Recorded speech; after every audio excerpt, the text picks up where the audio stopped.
midin de Thomas Efum, been headmaster or Kwarteng Ankomah Senior High School, I will Tanoso teaching.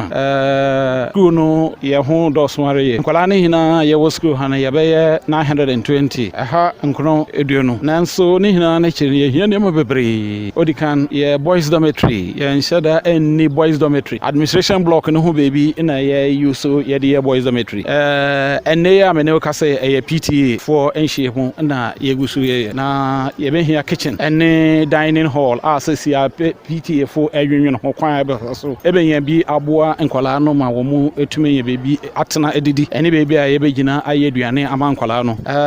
ye be hia bi so ye classroom so aban egusu ama hen 6 unit classroom asesia kura no construction egusu wo mu gusu ye srese ni hina ni ye wie ni hina na kire na ye number no so ye be hia more classroom ye be sre sempeyimfo ene aban a wo mu tie hina hina babo hen another classroom ye de beka ho ma bibia ye de otoso bi o se ye nkola no ye wo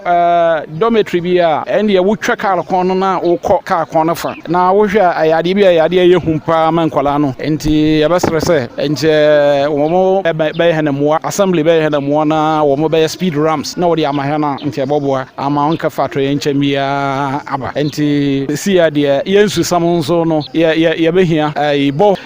sesi ya no ka se de ya mi adomala ato ye nche bia ensi ye de but ye bo ye mpesa bibi be si ansa but ye te ho ne ye de ya rewi bubu asane nkwala ni twakwan mu nda pa awia anwibere ni hina na aha hen enti ye besere se ye sa speed ramps no wo ho a be slow down drivers no e ma nkwala no onka fa problem bia aba akwala bia so enti ye sere se ya de sere kakra we empenifo be hena moa ama school no akoso school no ye ho eguso a edoso enti ye sere hon se wo baba no wo be hena moa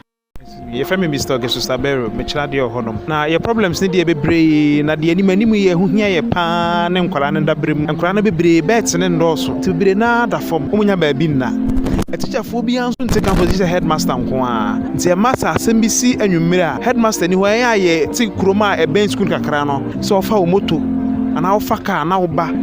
ede ha adwimpi ema adesua ne adekere ne enkoso yie enkora na ho ntomo dormitory teacher ni wianso ni ho a obehwe omo so esa na ma adekere ne adesua aye basa school isusu sa wo ba techima ya ura new techima ura techima municipal ye school na secondary school edikan ya ura techima municipal obehu entrance bi ani ho pan ya ye faso ura school no kura nsuo to a ahomete teacher ni wo kasa wo dress bebre na de free aba gbodu na ho aye fin poto classrooms e wo school house here totally inadequate because you go to a class and you see about 87 students in one class. Hesa adechire no 45 okra na aban hihye chese omotena classroom. It's difficult to get contact hours. But say omo 80 something to get students to teacher contact no very very difficult. But we pay modern boy e bo wasinimu a now they be compare the projects or the facilities in the school you wonder as a miracle na ye nti e be sere MP4 mo ha Chief Executive Officer ene aban panyufo bi wo aso momra mbe hu Kwarteng Ankomah school no mobo no momra mbe boaye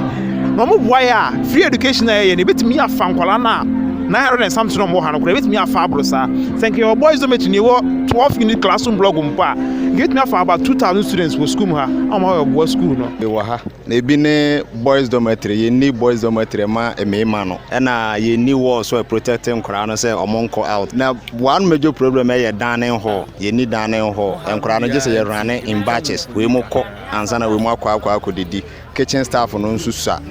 ani nyina ye problems ha ye na ba ko nso ye school fo no bi da kwan na chi nti just o mu tware kwan no ansa na o mo akwa dent o mo kwa say the cars na see speed no ene ye how bi anke nya speed ramps wo ha ka me fi say e be boa school no amaye na classroom nso afi bo hwa pavilion we ase na as nkura no bibire ko unique enough classrooms for the students and they announce you one of the major yo meso mekasa as a PT vice chairman abi nkura ndidi no kwasem ni eho nye kura nsuo to a nkura no nsuo no bo mo ntina ye kan ye sre obi wo mo obi obetime bobo school no PT for ye tu anamo bibire say betimi apagya sa no man siso nti obi so mo betimi abeboe na sa dane hall no yetimi awie pre a hye nkwana no munyam ayo obi poultry farm na school no asre mama fa ne du ho nkwa nyina ntimi nko emmom preko enti obi de say preko kasa obegim se CS wo mpe ba ha school no